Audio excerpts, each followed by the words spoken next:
นัดเด็กน้อยประมาณอยู่ถึงพันหมาบ่มีโอ้เล็กเล็กเล็กเล็ก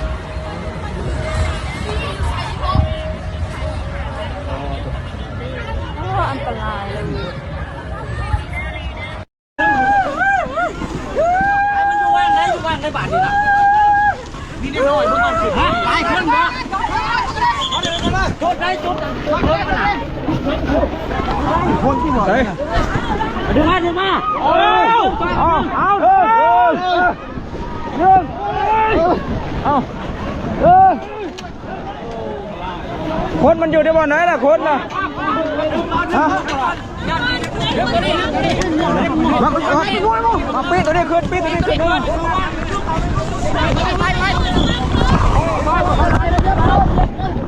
ไปดึง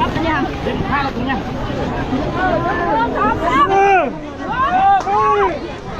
อยู่ชั้นไหนล่ะหยุดเดี๋ยวระวังตีนนั่นจะเหยียบตัวคน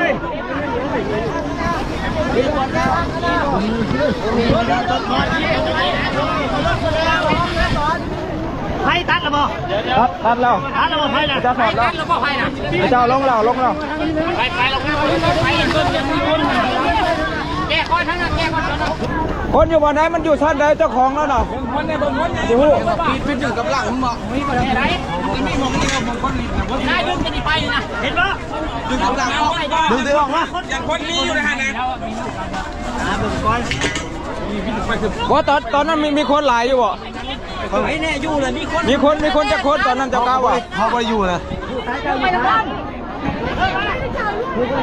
คนได้มีลูกขึ้นมาคนเบิกไปไว้เขากู้ภัยเขาบอกเห็นนิดน้อยเขาอ่ะผู้เรื่องเขาอ่ะเหยียบเด้อมันม้วนเข้าไปโมเห็นนะคนมันนักสาดไปเขาต้องมันแล้ว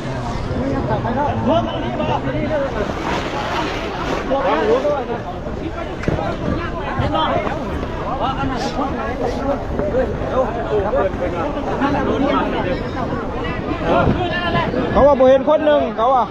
โอ้ยังดีแต่มีคนดีแต่ผมมีคนหลาย